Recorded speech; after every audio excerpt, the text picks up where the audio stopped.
Spectrum: A Brief History of Modern India, Unit 2, Advent of Europeans and Consolidation of British Power in India. Chapter 3, Advent of Europeans in India. Though we talk of ancient, medieval, and modern periods in history, history is a continuity. It is not always easy to distinguish clearly when one period ends and another begins. So if we think of history of modern India as beginning with the advent of Europeans, we need to go back to what is generally considered the medieval period, that is, the 15th century itself. Indeed, it took a time even before the Mughals came and established their empire. The Portuguese in India. The quest for and discovery of a sea route to India. After the decline of Roman Empire in the 7th century, the Arabs had established their domination in Egypt and Persia. Direct contact between the Europeans and India declined, and with that, the easy accessibility to the Indian commodities like spices, calicoes, silk, and various precious stones that were greatly in demand was affected. In 1453, Constantinople fell to the Ottoman Turks who were on the ascendant. Merchandise from India went to European markets through Arab Muslim intermediaries. The Red Sea trade route was a state monopoly from which Islamic rulers earned tremendous revenues. The land routes of India to India were also controlled by the Arabs. In the circumstances, the Europeans were keen to find a direct sea route to India. 15th century, Europe was gripped by the spirit of resistance with its call for exploration. At the same time, Europe made great advances in the art of shipbuilding and navigation. Hence, there was an eagerness all over Europe for adventurous sea voyages to reach the unknown corners of the East.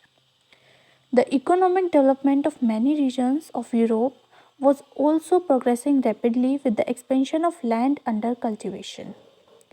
The introduction of an improved plug, scientific crop management such as crop rotation, and increased supply of meat, which called for spices for cooking as well as for preservation. Prosperity also grew, and with it, the demand for Oriental luxury goods also increased. Venice and Genoa, which had earlier prospered through trade in Oriental goods, were too small to take on the mighty Ottoman Turks or to take up major exploration on their own. The North Europeans were ready to aid Portugal and Spain with money and men, even as the Genoese were ready to provide ships and technical knowledge. It is also to be noted that Portugal had assumed the leadership in Christendom's resistance to Islam, even as it had taken on itself the spirit of exploration that had characterized the Genoese. Historians have observed that the idea of finding an ocean route to India had become an obsession for Prince Henry of Portugal, who has who was nicknamed the Navigator. Also, domination of the Eastern Mediterranean and all the routes that connected India to Europe. Pope Nicholas V gave Prince Henry a bull in 1454, conferring on him the right of navigate the sea to the distant shores of the Orient, more specifically as far as India, in an attempt to fight Islamic influence and spread the Christian faith. However, Prince Henry died before his dream became a reality. In 1497, under the Treaty of Tordesillas 1494, the rulers of Portugal and Spain divided the non-Christian world between them by an imaginary line in Atlantic. Some 1300 miles west to the Cape Verde Islands. Under the treaty, Portugal could claim and occupy everything to the east of the line, while Spain could claim everything to the west. The situation was thus prepared for the Portuguese incursions into the waters around India. It was in 1487 that the Portuguese navigator Bartholomew Dias rounded the Cape of Good Hope in Africa and sailed up the eastern coast. He was well convinced that the long sought after sea route to India had been found. But it was only 10 years later that an expedition of Portuguese ships set out for India in 1497 and arrived in India slightly less than 11 months' time in May 1498. From trading to ruling, Vasco da Gama. The arrival of three ships under Vasco da Gama, led by a Gujarati pilot named Abdul Mazid at Calicut in May 1498, profoundly affected the course of Indian history. The Hindu ruler of Calicut, the Zamorin, however, had no apprehensions as to the Europeans' intentions, as the prosperity of his kingdom was due to Calicut's position as an entrepot. He accorded, to a, he accorded a friendly reception to Vasco da Gama. The Arab traders who had a good business on the Malabar coast were apprehensive and were not keen on the Portuguese getting a hold there. For centuries, a trading system in the Indian Ocean had numerous participants: Indians, Arab, Africans from East Coast, Chinese, Javans, among others. But these participants had acted according to some tacit rules of conduct and none had some sort overwhelming dominance, though all were in it for profit.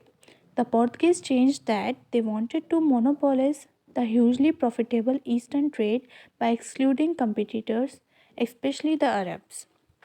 Vasco da Gama stayed in India for 3 months.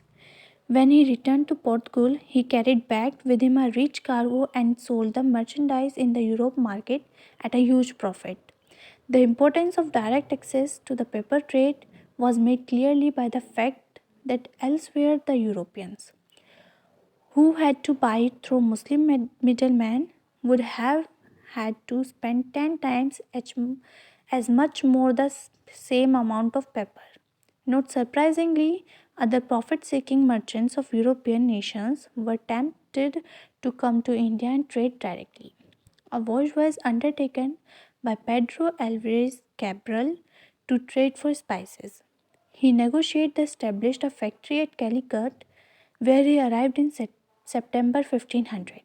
There was an incident of conflict when the Portuguese factory at Calicut was attacked by the locals, resulting in the death of several Portuguese. In, reta- in retaliation, Cabral seized a number of Arab merchant ships anchored in the harbor and killed hundreds of their crew besides confiscating their cargo and burning their ships. Calicut was bombarded by Cabral. Later, Cabral succeeded in making advantageous treaties with the local rulers of Cochin and Canaro. Vasco da Gama once again came to India in 1501. The Zamorin declined to exclude the Arab merchants in favor of Portuguese. When Vasco da Gama combined commercial greed with ferocious hostility and wreaked vengeance on Arab shipping wherever he could, his rupture with the Zamorin thus became total and complete. Vasco da Gama set up a trading factory at Cananore. Gradually, Calicut, Cananore, and Cochin became the important trade centers of the Portuguese. Gradually, under the pretext of protecting the factories and their trading activities, the Portuguese got permission to fortify these centers. Francisco de Almeida.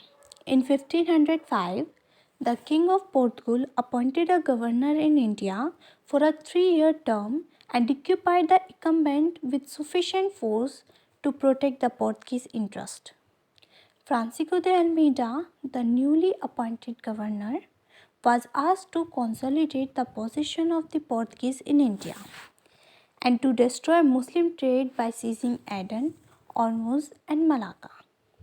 He was also advised to build fortresses at Azandiva, Cochin, Cananore, and Kilwa. Wat Almeida, however, encountered along with the opposition of the Zamorin was a threat from the Mamluk Sultan of Egypt.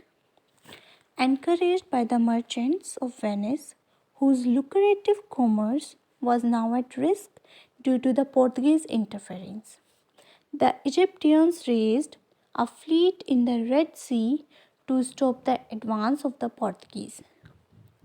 In 1507, the Portuguese squadron was defeated in a naval battle off Diu by the combined Egyptian and Gujarat navies, and Almeida's son was killed. Next year, Almeida avenged his defeat by totally crushing the two navies. Almeida's vision was to make the Portuguese the master of the Indian Ocean. His policy was known as the Blue Water Policy, Cartes system. Alfonso de Albuquerque. Albuquerque, who succeeded Almeida as the Portuguese governor in India, was the real founder of the Portuguese power in the East, a task he completed before his death. He secured for Portugal the strategic control of the Indian Ocean by establishing bases overlooking all the entrances to the sea. There were Portuguese strongholds in the East Africa of the Red Sea at Ormuz, in Malabar, and at Malacca. The Portuguese under Albuquerque bolstered their stranglehold by introducing a permit system for other ships and exercising control over the major shipbuilding centers in the region. The non availability of timber in the Gulf and Red Sea regions for shipbuilding also helped the Portuguese in their objectives. Albuquerque acquired Goa from the Sultan of Bijapur in 1510 with ease. The principal port of the Sultan of Bijapur became the first bit of Indian territory to be under the Europeans since the time of Alexander the Great. An interesting feature of his rule was the abolition of sati. The Portuguese men who had come on the voyage and stayed back in India were from Albuquerque's day encouraged to take local wives.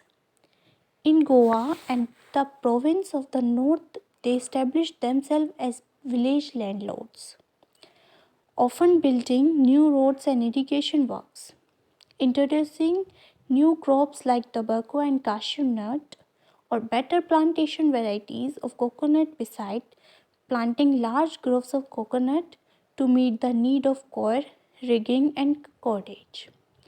In the cities such as Goa and Cochin, they settled as artisans and master craftsmen beside being traders.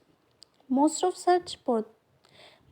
such Portuguese came to look upon their new settlements rather than Portugal as home. Nino da Cunha. Nino da Cunha assumed office of the governor of Portuguese interests in India in November 1529, and almost 1 year later shifted the headquarters of Portuguese government in India from Cochin to Goa. Bahadur Shah of Gujarat, during his conflict with the Mughal Empire Humayun, secured help from the Portuguese by ceding to them in 1534 the islands from the Portuguese, the island of Basin with its dependency and revenues. He also promised with them a base in Diu. However, Bahadur Shah's relation with the Portuguese became sour when Humayun withdrew from Gujarat in 1536. Since the inhabitants of town started fighting with the Portuguese, Bahadur Shah wanted to raise a wall partition. Opposing this, the Portuguese started negotiation in the course of which ruler of Gujarat was invited to a Portuguese ship and killed in 1537. Da Cunha also attempted to increase Portuguese influence in Bengal by settling many Portuguese nationals there with Hooghly as their headquarters. Favorable condition for Portuguese. In India, except in Gujarat, which was ruled by the powerful Mahmud Begh 1458 to 1511, the northern part was much divided among many small powers. In the Deccan, the Bahmani kingdom was breaking up into smaller kingdoms. None of the powers had a navy worth its name, nor did they think of developing their naval strength. In the Far East, the imperial decree of the Chinese Empire limited to the navigational reach of Chinese ships. As regard the Arab merchants and ship owners who until then dominated the Indian Ocean trade, they had nothing to match the organization and unity to the Portuguese. Moreover, the Portuguese had cannons placed on their ships. Portuguese state. The general tendency is to underestimate the Portuguese hold in India. However, the Estado Portuguese, the India state of the Portuguese India, was in fact a larger element in India history than it is given credit for. Many of the coastal parts of India had come under Portuguese power within 50 years of Vasco da Gama's arrival. The Portuguese had occupied some 60 miles of coast around Goa.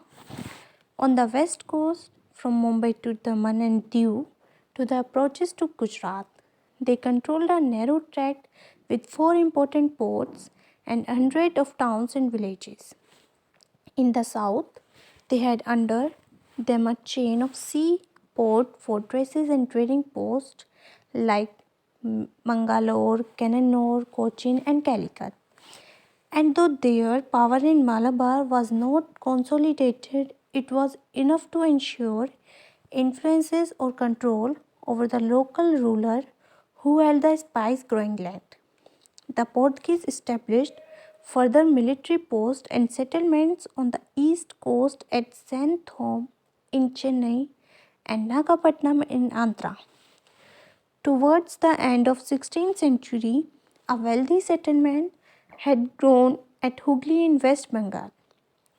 Envoys and ambassadors were exchanged between Goa and many of the major kingdoms in India of the time.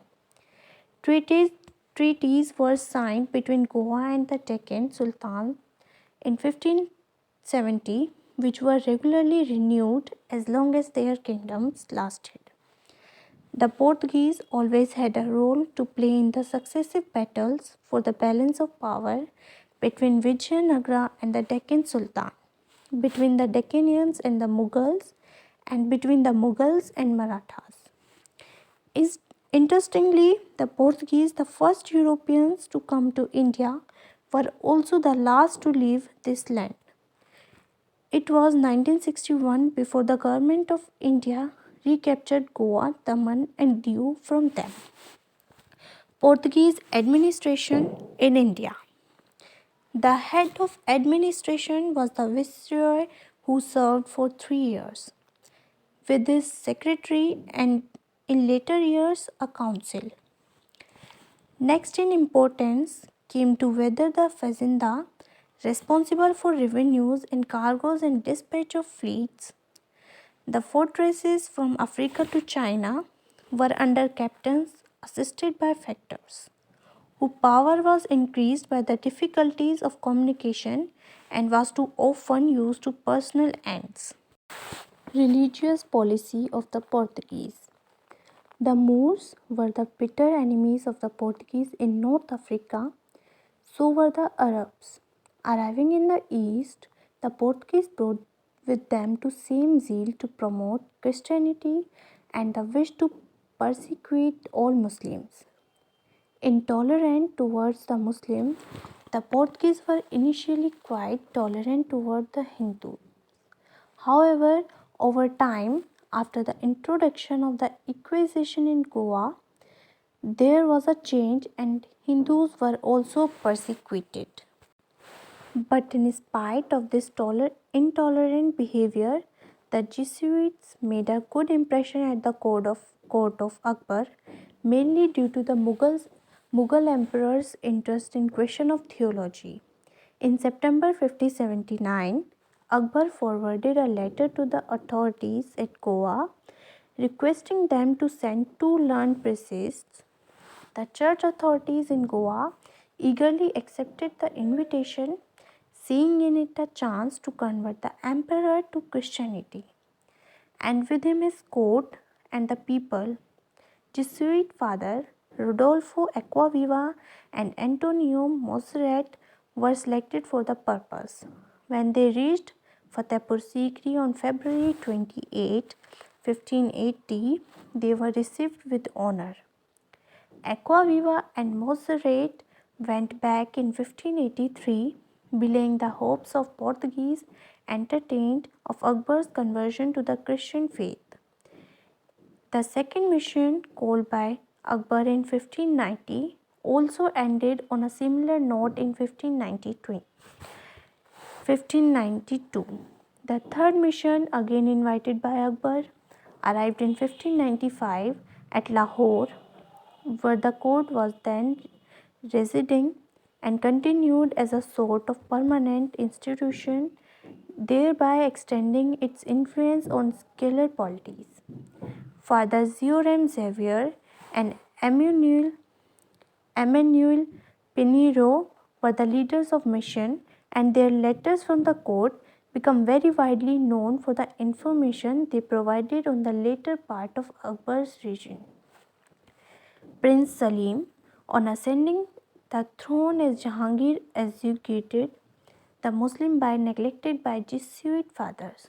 Gradually, however, his temporary estrangement from the Jesuit ended, and in 1606 he renewed his favors to them. The elegant and spacious church at Lahore was allowed to be retained by them along the collegium or the priest's residence.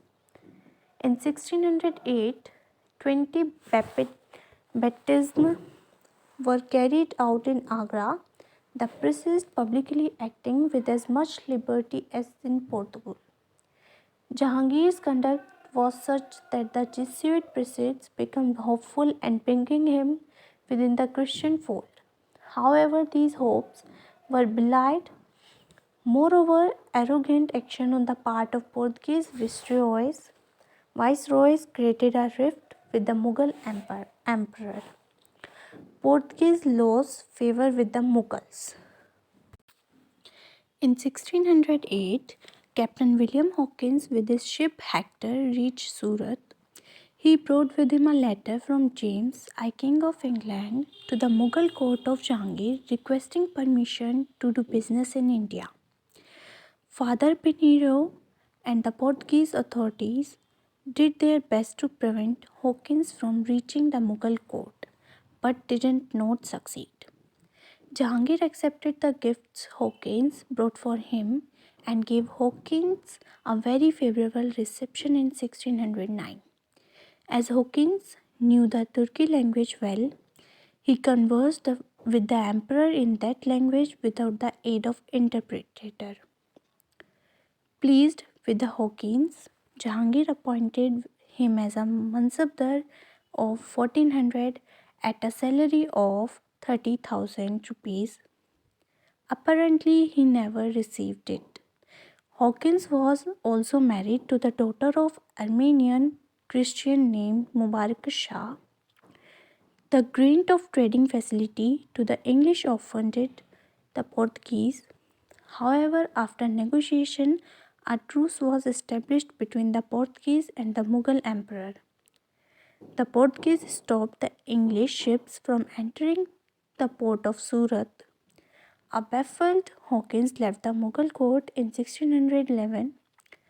Unable to court the Portuguese intrigues or check the vacillating Mughal policies. However, in November 1612, the English ship Dragon under Captain Best along with the little ship the Osiander successfully fought a Portuguese fleet. Jahangir, who had no navy worth its name, learnt of English success and was greatly impressed. The Portuguese act as Presi also resulted in conflict with the imperial Mughal government. In 1613, the Portuguese offended Jahangir by capturing Mughal ships, imprisoning many Muslims, and plundering the cargoes. An enraged Jahangir ordered Mubarak Khan, who was then in charge of Surat, to obtain compensation. However, it was during the reign of Shah Jahan that the advantages which the Portuguese enjoyed in the Mughal court were lost forever. Also lost were the hopes of converting the royal family and Mughal India to Christianity, a hope that the Portuguese held because of the welcome accorded to them and their religion by Akbar and Jahangir. Capture of Hooghly. On the basis of an imperial Farman Keka, 1579, the Portuguese had settled down on a river bank which was a short distance from Satgaon in Bengal to carry on their trading activities. Over the years, they strengthened their position by constructing big buildings, which led to the migration of the trade from Satgaon to the new port known as Hooghly. They monopolized the manufacture of salt, built a custom house of their own, and started enforcing strictly the of duty on tobacco, which had become an important article of trade since its introduction at beginning of the 17th century. The Portuguese not only made money as traders but also started a cruel slave trade by purchasing or seizing Hindu or Muslim children, whom they brought up Christians. In the course of their nefarious activities, they seized two slave girls of Mumtaz Mahal. On June 24, 1632, the Mughal siege of Hooghly began, ending in its capture. 3 months later, Shah Jahan ordered the Bengal governor Qasim Khan to take action against the Portuguese. The siege of Hooghly finally led to Portuguese fleeing. The Mughals suffered a loss of 1,000 men but also took 400 prisoners to Agra. The prisoners were offered the option to convert to Islam or become slaves. The persecution of Christians continued for some time, after which it died down gradually. Decline of Portuguese. By the 18th century, the Portuguese in India lost their commercial influence, though some of them still carried on trade in their individual capacity and many took to piracy and robbery. In fact, Hooghly was used by some Portuguese as a base of prey in the Bay of Bengal. The decline of Portuguese was brought about several factors. The local advantage gained by the Portuguese in India were reduced with the emergence of powerful dynasties in Egypt, Persia, and North India, and the rise of turbulent Marathas as their immediate neighbors. The Marathas captured Seleucid and Basin in 1739 from the Portuguese. The religious policies of the Portuguese, such as the activities of Jesuits, gave rise of political fears. Their antagonism for the Muslim apart, the Portuguese policy of the conversion of Christianity made Hindus also resentful. Their dishonest trade practice also evoked a strong reaction. The Portuguese earned notoriety as sea pirates.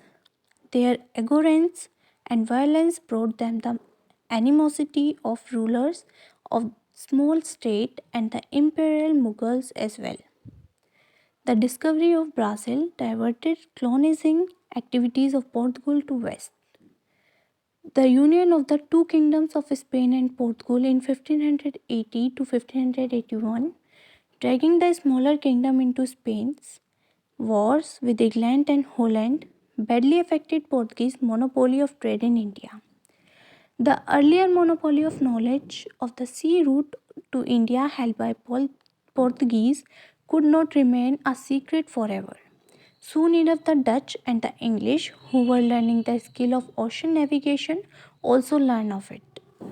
As new trading communities from Europe arrived in India, there began a fierce rivalry among them. In this struggle, the Portuguese had to give way to the more powerful and the enterprising competitors. The Dutch and the English had great resource and more compulsions to expand overseas, and they overcame the Portuguese resistance one by one. The Portuguese possessions fell to its opponents. Goa, which remained with the Portuguese, had lost its importance as port after the fall of Vijayanagar Empire, and soon it did not matter in whose possession it was. The spice trade came under the control of the Dutch, and Goa was suppressed by the Brazil as the economic center of the overseas empire of Portugal. In 1683, after two naval assaults, the Marathas invaded Goa. Significance of the Portuguese. Most historians have observed that the coming of Portuguese not only initiated what might be called the European era, it marked the emergence of naval power. The Gauls, among others, had been a naval power, but it was now, for the first time, a foreign power had come to India by the way of the sea. The Portuguese ship carried cannon, and this was the first step in gaining monopoly over trade, with the threat of actually use of force. The Portuguese declared their intention to abide by no rules except their own, and they were intent on getting a decisive advantage over the Indians and over the Indian Ocean trading system. In the Malabar of the 16th century, the Portuguese showed military innovation in their use of body armor, matchlockmen, and guns landed from the ships. The Portuguese may have contributed, by example, to the Mughal use of field guns and the artillery of the stirrup. However, an important military contribution made by the Portuguese onshore was the system of drilling groups of infantry on the Spanish model, introduced in the 1630s as a counter to Dutch pressure. The practice was adopted first by the French and English and later taken up by the Marathas and Sikhs, and such armies of sepoys become new tools of empire in India. The Portuguese were masters of improved techniques at sea. Their multi-decked ships were heavily constructed, designed as they were to ride out Atlantic gales rather than run before the regular monsoons. These permitted them to carry a heavier armament. Their use of castle prow and stern was a noteworthy method by which to repel or launch boarding parties. Indian builders adapted both to their own use. However, the Portuguese skill at organization, as in the creation of royal arsenals and dockyards and the maintenance of a regular system of pilots and mapping and pitting state force against private merchant shipping, was even more noteworthy. The Mughals and Marathas may certainly have learned from the Portuguese, but the more curtained heirs of this knowledge were other Europeans, especially the Dutch and English in Asia. In India, the memory of religious persecution and greatly detracts from the other contribution made by the Portuguese in the culture field. However, it cannot be forgotten that the missionaries and the church were also teachers and patrons in India of the arts of the painter, carver, and sculptor. As in music, they were the interpreters not just of Portuguese but of European art to India. The art of silversmith and goldsmith flourished at Goa, and the place became a center of elaborate filigree work, fritted foliage work, and metal work embedding jewels. However, though the interior churches built under the Portuguese have plenty of woodwork and sculpture, and sometimes painted ceiling. They were generally simple in their architectural plan. The Dutch commercial enterprise led the Dutch to undertake voyage to the east. Cornelis de Houtman was the first Dutchman to reach Sumatra and Bantam in 1596. In 1602, the States General of the Netherlands amalgamated many trading companies into the East India Company of the Netherlands. This company was also empowered to carry on war, to conclude treaties, to take possessions of territory, and to erect fortresses. Dutch settlements. After their arrival in India, the Dutch founded their first factory in Masulipatam in Andhra in 1605. They went on to establishing trading centers in different parts of India and thus became a threat to the Portuguese. They captured Nagapatnam near Madras, Chennai, from the Portuguese and made it their main stronghold in South India. The Dutch established factories on the Coromandel coast in Gujarat, Uttar Pradesh, Bengal, and Bihar. In 1609, they opened a factory in Pulikat, north of Madras. Their other principal factories in India were at Surat, 1616, Bimlipatnam, 1641, Karikal, 1645, Chinsura, 1653, Baranagar, Kasim Bazar near Murshidabad, Balasore, Patna, Nagapattam, 1658, and Cochin, 1663. Participating in the redistributive or carrying trade, they took to islands of the Far East various articles and merchandise from India. They carried indigo manufactured in Yamuna Valley and central India, textiles and silk from Bengal, Gujarat, and the Coromandel saltpetre from Bihar, and opium and rice from the Ganga Valley. Anglo-Dutch rivalry. The English were also at this time rising to prominence in the eastern trade, and this posed a serious challenge to the commercial interest of the Dutch. Commercial rivalry soon turned into bloody warfare. The climax of the enmity between the Dutch and the English in the east was reached at Amboina, a place in present day Indonesia, which the Dutch had captured from the Portuguese 1605, where they massacred 10 Englishmen and 9 Japanese. This incident further intensified the rivalry between the two European companies.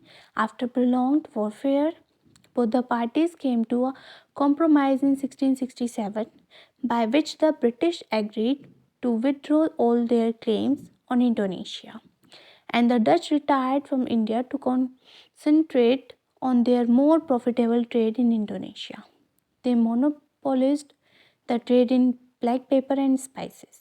The most important Indian commodities the Dutch trade in were silk, cotton, indigo, rice, and opium. Decline of the Dutch in India. The Dutch got drawn into the trade of Malaya archipelago further in the Third Anglo-Dutch War 1672 to 1674. Communications between Surat and the new English settlement of Bombay got cut, due to which the 3 homebound English ships were captured in the Bay of Bengal by the Dutch force. The retaliation by the English resulted in the defeat of the Dutch in the Battle of Hooghly, November 1759, which dealt a crushing blow to Dutch ambitions in India. The Dutch were not much interested in empire building in India. Their concerns were trade. In any case, their main commercial interest lay in the Spices Islands of Indonesia, from where they earned a huge profit through business. The English Charter of Queen Elizabeth I. Francis Drake's voyage around the world in 1580 and the English victory over the Spanish Armada in 1588 generated a new sense of enterprise in the British, encouraging sailors to venture out to the east. As the knowledge grew of the high profits earned by the Portuguese in eastern trade, English traders too wanted a share. So, in 1599, a group of English merchants, calling themselves the Merchant Adventurers, formed a company.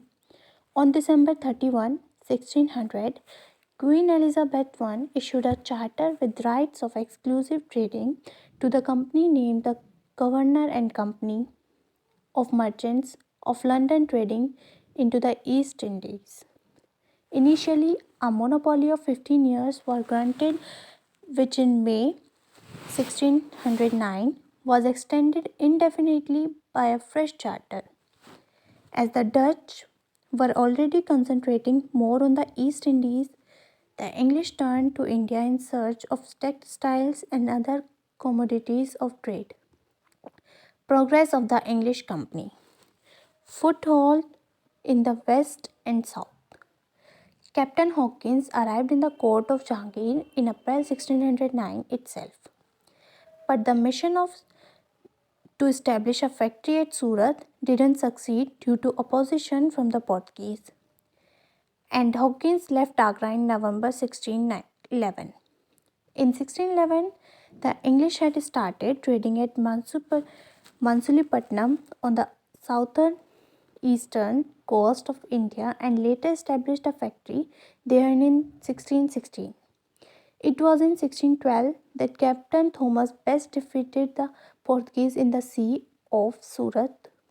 An impressed Jahangir granted permission to the English in early 1613 to establish a factory at Surat under Thomas Ellsworth.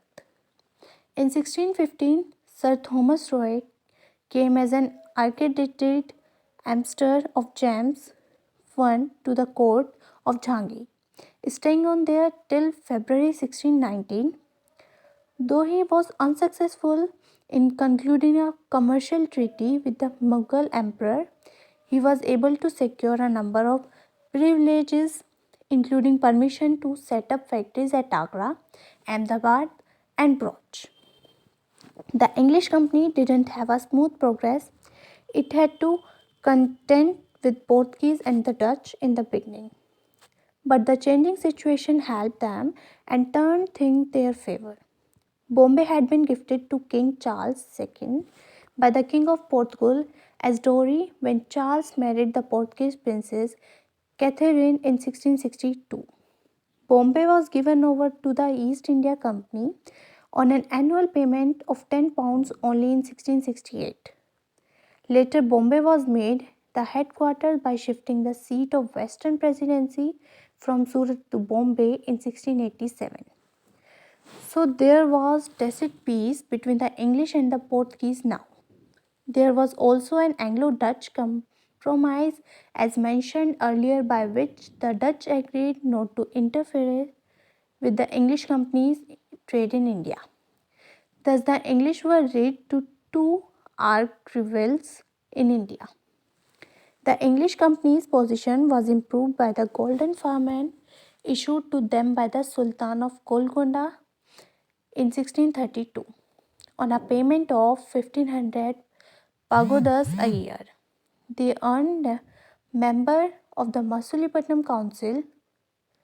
The British merchant Francis Day in 1639 received from the ruler Chandragiri permission to build fortified factory at Madras, which later became the Fort St. George and replaced Masulipatam as the quarter of the English settlement in South India. Thereafter, the English extended their trading activities to the east and started factories at Hariharpur in the Mahanadi Delta and the Balasore in Odisha in 1633. Foothold in Bengal. Bengal was then a large and rich province in India, advanced in trade and commerce. Commercial and political control over Bengal naturally appeared an attractive proposition to the profit-seeking English merchant. Bengal was also an important province of Mughal Empire. Shah Shuja, the Subadar of Governor of Bengal in 1651, allowed the English to trade in Bengal in return for an annual payment of rupees 3000 in lieu of all duties. Factories in Bengal were started at Hooghly 1651 and other places like Kashan Bazar, Patna and Rajmahal. Nevertheless, despite the privileges of the farmers, the company's business was now and then obstructed by customs officer in the local checkpost, who asked for payment of tolls. In pursuance of its changed policy, the company wanted to have a fortified settlement at Hooghly so that force could be used if necessary. William Hedges, the first agent and the governor of the company in Bengal, appealed to Shahista Khan, the Mughal governor of Bengal, in August 1682 for redressal of the grievance. As nothing came out of appeal, hostilities broke out between the English and the Mughals. 4 years later, Hooghly was sacked by the Imperial Mughals in October 1686. The English retaliated by capturing the imperial forts at Thana, modern Garden Reach, raiding Hizli in East Midnapur and storming the Mughal fortification at Balasore. However, the English were forced to leave Hooghly and were sent to an unhealthy location at the mouth of river Ganga. After the Mughal raid on Hooghly, Job Charnock, a company agent, started negotiations with the Mughals so as to return to a place called Sutanuti. Charnock signed a treaty with the Mughals in February 1690 and returned to Sutanuti in August 1690. Thus, an English factory was established on February 10, 1691, the day an imperial farman was issued permitting the English to continue contently their trade in Bengal on payment of rupees 3000 a year in lieu of all dues. A zamindar in Bardhaman district, Sobha Singh, rebelled, subsequently giving the English the pretext they were looking for to fortify their settlements at Sutanuti in 1696. In 1698, the English succeeded in getting the permission to buy the zamindari of the three villages of Sutanuti, Gobindapur and Kalighat, for their honors on payment of rupees 1200. The fortified settlement was named Fort William in the year 1700, when it also became the seat of the Eastern Presidency, Calcutta, with Sir Charles Eyre as its first president. Siar's farmers. In 1715, an English mission led by John Surman to the court of Mughal Emperor Farooq Siar secured three famous farmers, giving the company many valuable privileges in Bengal, Gujarat, and Hyderabad. The farmers thus obtained were regarded the Magna Carta of the company. Their important terms were first, in Bengal, the company's import and exports were exempted from additional customs duties excepting the annual payment of 3000 rupees as settled earlier. Second is, the company was permitted to issue dastagats, passes for the transportation of such goods. Third is, the company was permitted to rent more lands around Calcutta. Fourth is, in Hyderabad, the company retained its existing privilege for freedom from duties in trade and had to pay the prevailing rent only for Madras. Fifth, in Surat, for an annual payment of 10,000 rupees, the East India Company was exempted from the levy of all duties. Sixth, it was decreed that the coins of the company minted at Bombay would have to currency throughout the Mughal Empire. Apparently, the English East India Company managed to earn a number of trading concessions in Bengal from the Mughal authority by means of flattery and diplomacy. But the English had to vanquish the French before they could be rid of competitors and establish their complete sway over India. Merging of two English companies. After the English Revolution of 1688, the Whigs, with their enhanced influence, opposed the monopoly of the East India Company. Thus, a rival company was formed which deputed Sir William Norris as its ambassador to the court of Aurangzeb, January 1701 to April 1702, to gain trading privileges for itself.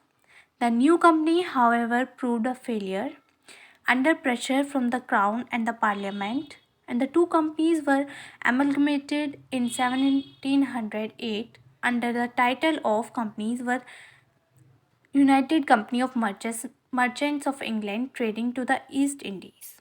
This was the East India Company from 1708 to 1873, which was to establish British political power in India. The French. Foundation of French centers in India. Although the French harbored a wish to engage in the commerce of the East since the opening years of the 16th century, their appearance on the Indian coast was late. Indeed, the French were the last European to come to India with the purpose of trade. During the reign of Louis XVI, the Louis XIV, the king's famous minister Colbert laid the foundation of the Compagnie des Indes Orientales French East India Company in 1664, in which the king also took a deep interest. The Compagnie des Indes Orientales was granted a 50 years monopoly on French trade in the Indian and Pacific Ocean. The French king also granted the company an ocean in perpetuity for the islands of Madagascar, as well as in any other territories it could conquer. The Mani spent a lot of its money and resource in trying to revive the colonies of Madagascar, but without any success. Then in 1667, Francois Caron headed an expedition to India, setting up a factory in Surat. Markara, a Persian who accompanied Karan, founded another French factory in Masulipatam in 1669 after obtaining a patent from the Sultan of Golconda. In 1673, the French obtained permission from Shaista Khan, the Mughal Subadar of Bengal, to establish a township at Chandranagore near Calcutta. Pondicherry, never center of French power in India.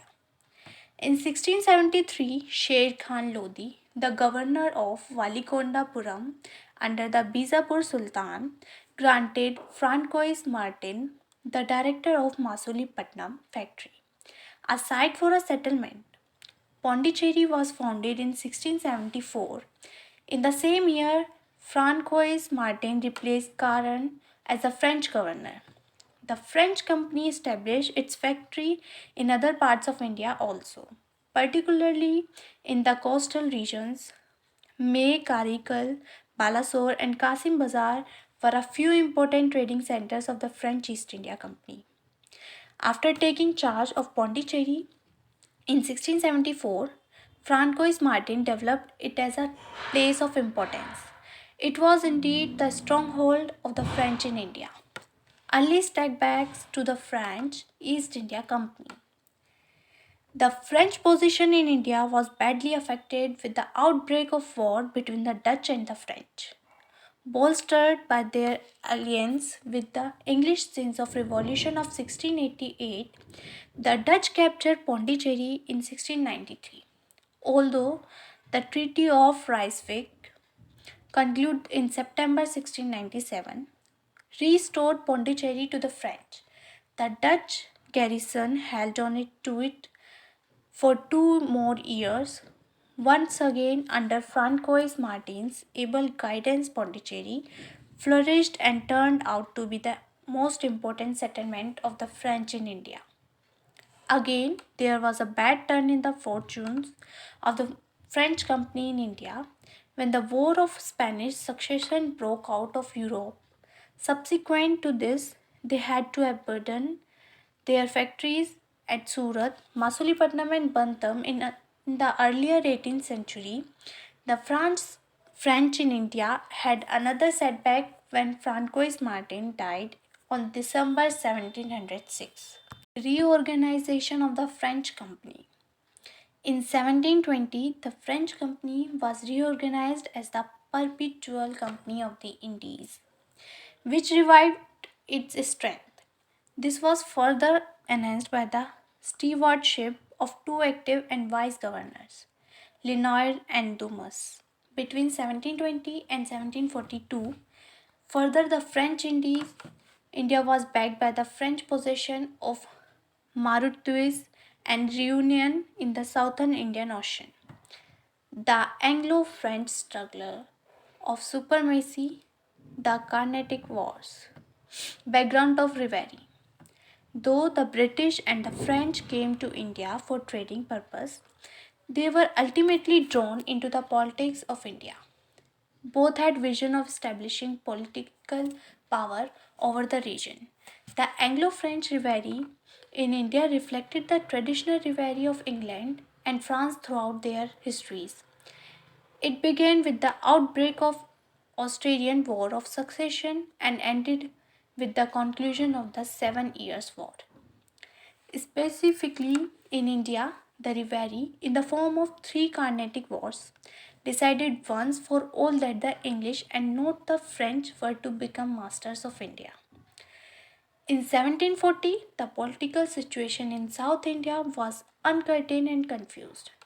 Nizam Asaf Shah of Hyderabad was old and fully engaged in battling the Marathas in the western Deccan while his subordinates were speculating upon the consequence of his death.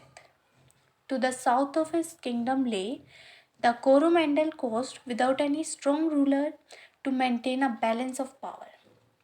Instead, there was the remnant of the old Vijayanagar Empire in the interior Mysore, Cochin, and Travancore of the Malabar coast, and in the east of small states of Madurai, Tanjore, and Trichinopoly.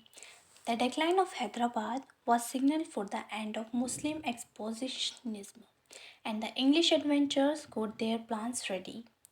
Also, there was the Maratha kingdom, was Tanjore providing the Peshwa of Pune an excuse for interference whenever he pleased. First Carnatic War 1740 to 1748. Background: Carnatic was the name given by the Europeans of Coromandel Coast and its hinterland. The First Carnatic War was an extension of the Anglo French War in Europe, which was caused by the Australian War of Succession. Immediate cause: although France, conscious of its relatively weaker position in India, didn't favor an extension of hostilities to India, the English navy under Barnett seized some French ships to provoke France. France retaliated by the seizing Madras in 1746 with the help of fleet from Mauritius, the Isle of France, under Admiral La Bourdonnais, the French governor of Mauritius. Thus began the First Carnatic War. Result: the First Carnatic War ended in 1748 when the Treaty of Aix-la-Chapelle was signed, bringing the Australian War of Succession to the conclusion. Under the terms of its treaty, Madras was handed back to the English, and the French, in turn, got their territories in North America. Significance: the First Carnatic War is remembered for the Battle of Saint Thome in Madras, fought between the French force and the force of Anwar ud-Din, the Nawab of Carnatic, to whom the English appealed for help.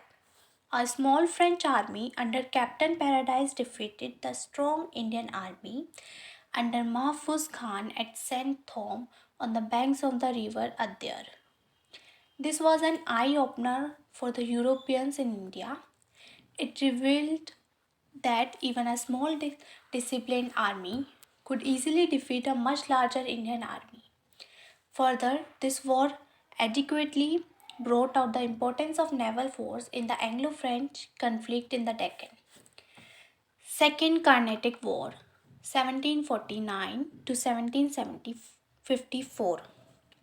Background. The background of the Second Carnatic War was provided by Riveri in India. Dupleix, the French governor who had successfully led the French force in the First Carnatic War, to increase his power and French political influence in southern India by interfering in local dynastic disputes to defeat the English. Immediate cause.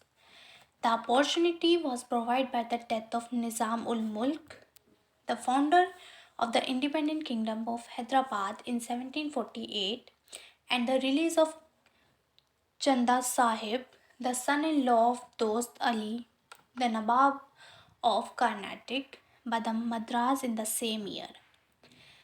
The action of the Nasir Jang, the son of Nizam, to the throne of Hyderabad was opposed by Muzaffar Jung, the grandson of the Nawab, who laid claim to the throne, saying that the Mughal emperor had appointed him as the governor of Carnatic. In the Carnatic, the appointment of Anwaruddin Khan was the Nawab of rescinded by Chanda Sahib. The French supported the claims of Muzaffar Jung and Chanda Sahib in the Deccan and the Carnatic, respectively, while the English sided with Nasir Jung and Anwar Uddin. Course of the war. The combined armies of Muzaffar Jung, Chanda Sahib, and the French defeated and killed Anwar Uddin at the Battle of Ambur near Vellore in 1749. Muzaffar Jung became a Subadar of Deccan, and Dupleix was appointed governor of all Mughal territories to the south of the river Krishna.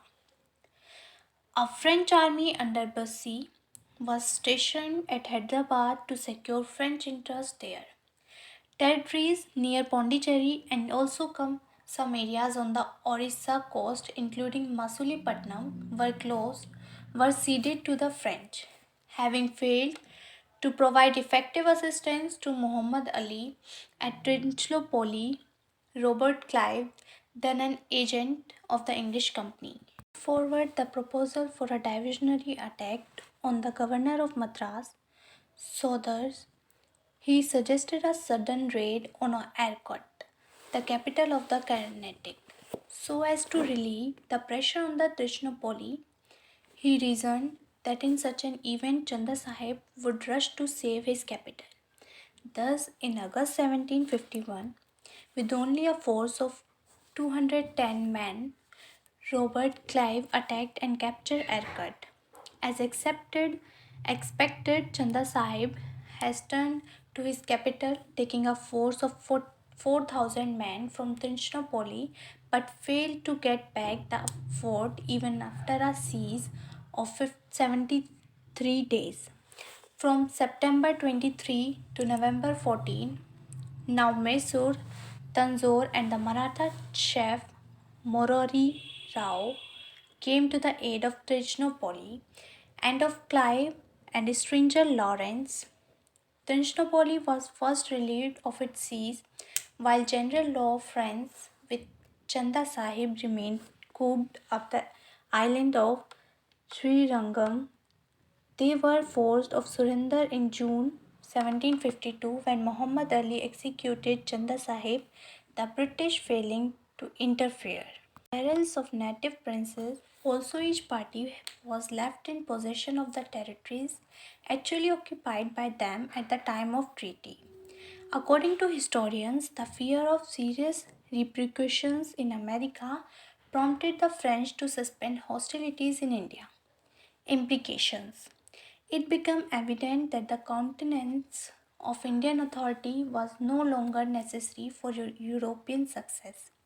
Rather than Indian, authority itself was becoming dependent on European support. Muhammad Ali in the Carnatic and Salabat Jung in Hyderabad became clients rather than patrons. Third Carnatic War 1758 to 1763. Background. In Europe, when Austria wanted to recover Silesia in 1756, The 7 Years' War 1756 to 1763 started. Britain and France were once again on opposite sides. Course of war in India. In 1758, the French army under Count de Lally captured the English forts of St. David and Vizianagaram. Now the English became the offensive and inflicted heavy losses on the French fleet under Admiral de Ake at Masulipatam. Battle of Vandivash. The decisive battle of the Third Carnatic War was won by English on January 22, 1760 at Vandivash or Vandavasi in Tamil Nadu. General Ayer Cote of the English totally routed the French army under Count Thomas Arthur de Lally and took Bussy as prisoner. Pondicherry was gallantly defended by Lally for 8 months before the surrender on January 16, 1761. With the loss of Zinzi and Mahe, the French power in India was reduced to its lowest. Lally, after being taken as prisoner of war at London, returned to France where he was imprisoned and executed in 1766. Result and significance.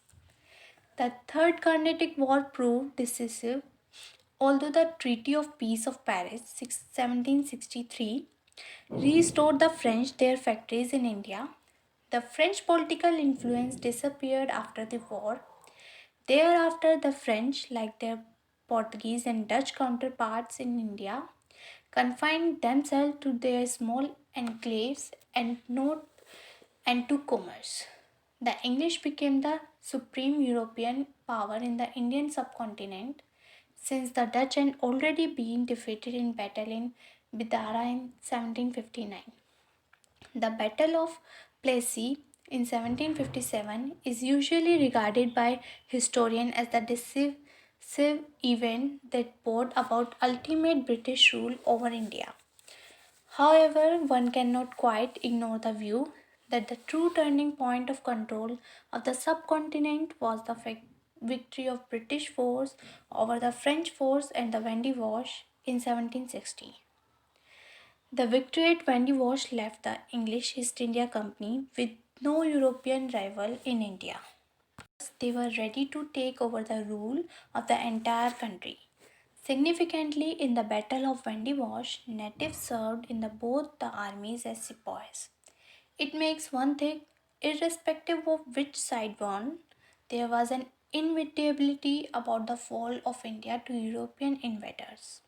There was a lack of sensitivity to geopolitics of the day as well as lack of foresight on the part of native rulers. Causes for the English succession and the French failure. The English company was a private enterprise. This created a sense of enthusiasm and self confidence among the people. With less governmental control over it, this company could take instant decision and when needed without waiting for the approval of the government. The French company, on the other hand, was a state concern. It was controlled and regulated by a French government and was hemmed in by government policies and delays in decision making. The English Navy was superior to the French Navy. It helped to cut off the vital sea link between the French possession in India and France. The English held three important places, namely Calcutta, Bombay, and Madras, whereas the French had only Pondicherry. The French subordinated their commercial interests to territorial ambition, which made the French company short of funds. In spite of their imperialistic motives, the British never neglected their commercial interest, so they always had he found funds and the subsequent sound financial condition to help them significantly in the wars against their rivals. A major factor in the success of English in India was the superiority of the commanders in the British camp. In comparison to the long list of leaders on the English side, Sir Ayerkutte, Major Stringer Lawrence, Robert Clive, and many others, there was only Dupleix on the French side. Danes. The Danish East India Company was established in 1616 and in 1620. They founded a factory at Tranquebar near Tensor on the eastern coast of India. Their principal settlement was Serampore near Calcutta. The Danish factories, which were not important at any time, were sold to the British government in 1845. The Danes are better known for their missionary activities than the commerce. Why the English succeed against other European power? Of all the European nations who came as traders to India after new sea routes were discovered, England emerged as the most powerful and successful by the end of 18th century.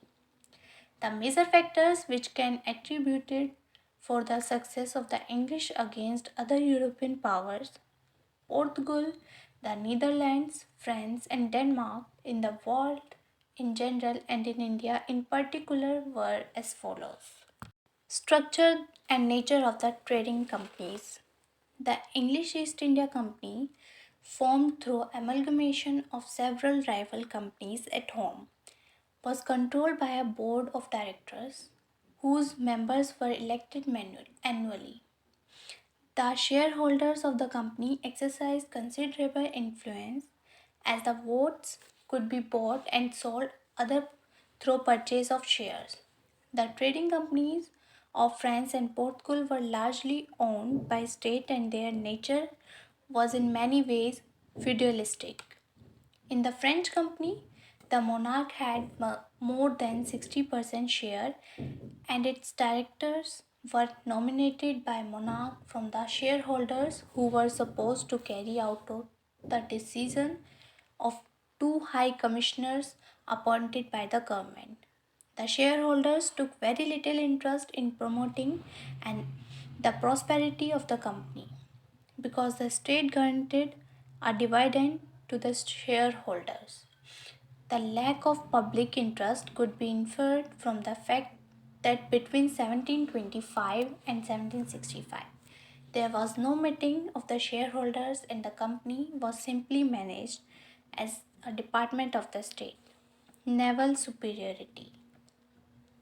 The Royal Navy of Britain was not only the largest, it was the most advanced of its time.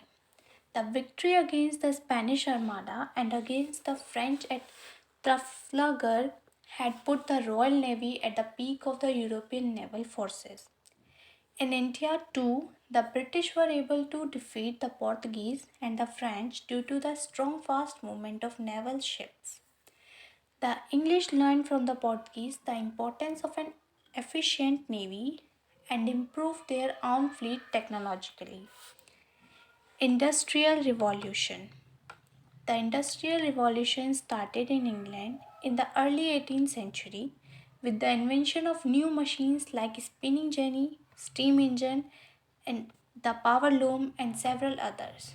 These machines greatly improved production in the fields of textiles, metallurgy, steam power, and agriculture.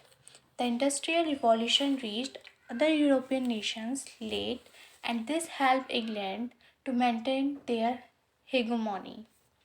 Military skill and discipline. The British soldiers were a disciplined lot and well trained. The British commanders were strategistic who tried new tactics in warfare. Technological developments occupied the military well. All this combined to enable smaller groups of English fighters defeat larger armies.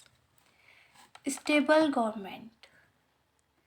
With the exception of the Glorious Revolution of 1688, Britain witnessed stable government with efficient monarchs. Other European nations like France witnessed violent revolution in 1789 and afterwards the Napoleonic Wars. Napoleon's defeat in 1815 significantly weakened France's position, and from then on it was forced to side with Britain. The Italians got united as a nation as late in 1861. The Dutch and Spain were also involved in the 80 Years' War in the 17th century, which weakened Portuguese imperialism. The Dutch East India Company, affected by bankruptcy in 1800, coupled with the revolution in 1830, was forced to sell its possession to Britain and quit Asia. Laser zeal for religion. Britain was less jealous about religion and less interested in spreading Christianity as compared to Spain, Portugal, or the Dutch. Thus, its rule was far more acceptable to the subjects than that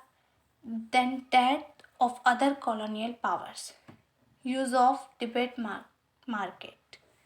One the major and innovative reason why Britain succeeded between the mid 18th century and the mid 19th century, while other European nations fell, was that it used the debit markets to fund its war.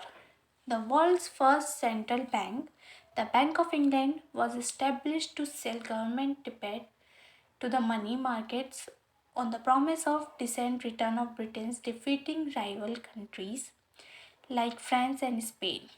Britain was thus able to spend much more on its military than its rivals. Britain's rival France could not match the expenditure of the English between 1694 and 1812, first under the monarchs, then under the revolutionary governments, and finally under Napoleon Bonaparte. France simply went bankrupt with its outdated ways of raising money. Summary. Via sea route to India. Spirit of Renaissance in the 15th century Europe. Second, European economic growing rapidly, leading to prosperity and demand for luxurious goods, increase in the supply of meat requiring spices for preservation.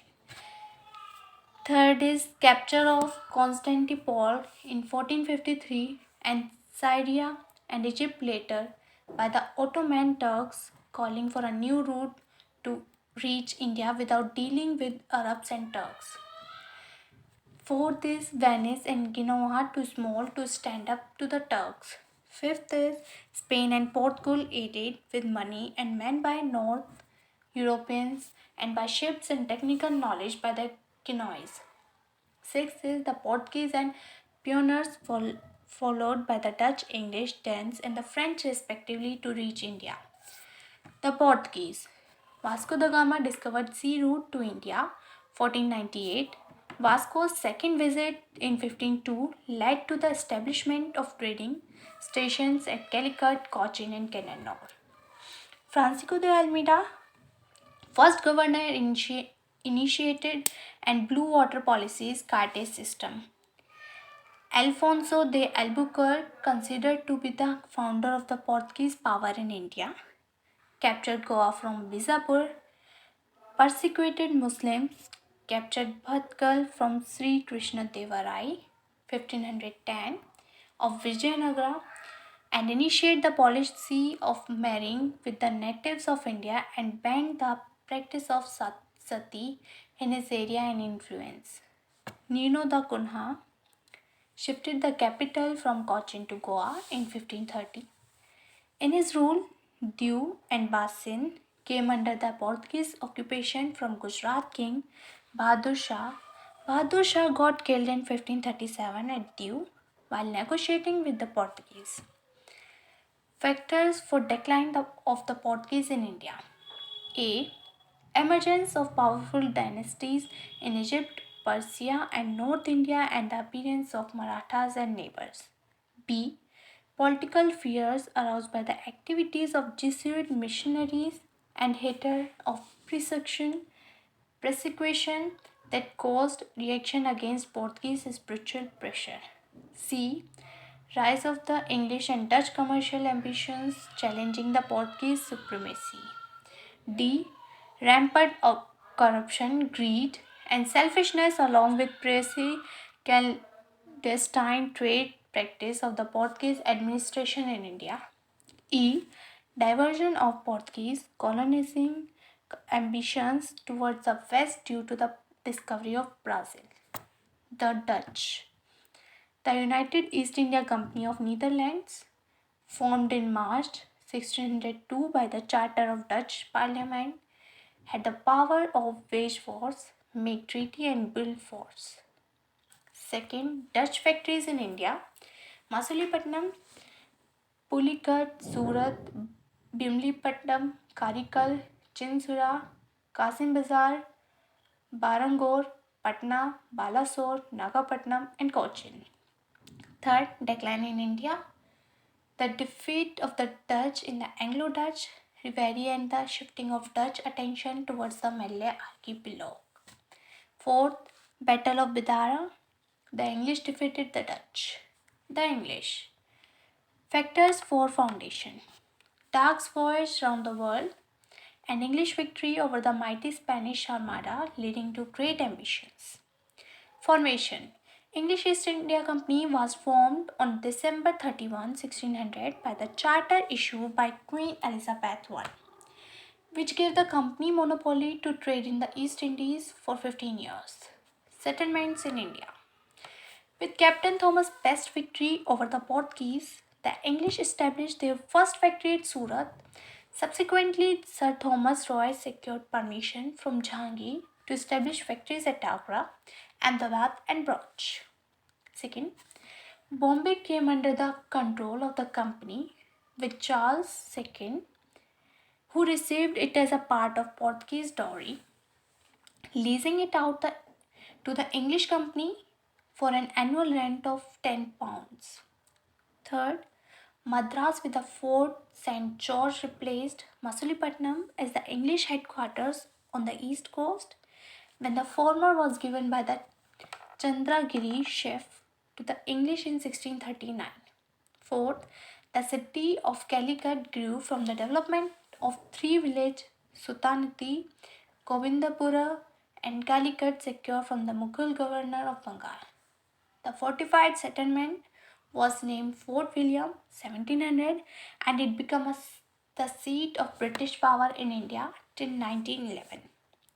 Farrukhsiyar's farmhands in 1770, the Mughal Emperor Farrukhsiyar's farmhands, called Magna Carta of the East India Company, gave significant privileges to the company in Bengal, Gujarat, and Hyderabad.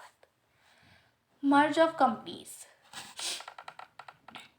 In 1635, a rifle company named Corteen Association, later called the Asada Company, formed by Sir William Corteen, was given license to trade by Charles I. In 1657, both the companies merged. In 1698, other rival company emerged. In 1702, the rivalry between the old and the new company came to an end, but their final amalgamation took place in 1708 under the title the United Company of Merchants of England trading to the East Indies. After the abrogation of the Earl Godolphin, this company ruled in India till 1858. The French Foundation in 1664, Colbert, a minister of Louis XIV, laid the foundations of campaign des Indies Orientales. Settlements in India, Pondicherry developed as headquarters was granted to Francois Martin, the director of Masulipatam factory, by Valikondapuram governor Sher Khan Lodi in 1673. Finally incorporated into Indian Union in 1954. Anglo-French rivalry in India. The Anglo-French rivalry in India coincided with the wars between the English and French in Europe. Causes: for protection and expansions of commercial interest. Political developments in South India and Europe provided pretext to contest their claims, which culminated in three Carnatic Wars. First Carnatic War, it was extension of the Anglo-French rivalry in Europe and ended in 1748 with the Treaty of Aix-la-Chapelle. Second Carnatic War, although inconclusive, it undermined the French power in South India vis-a-vis the English. Third Carnatic War, a decisive war known for Battle of Vendivosh and echo of the Anglo-French struggle in Europe. By the Treaty of Paris, the French were allowed to use Indian settlements of commercial purpose, only the fortification of settlements were banned. Causes of the French failure: inadequate military and financial support, France's involvement in Europe, third management policy of Imperial France, lack of commercial incentive to the French company, sound commercial base of the English company.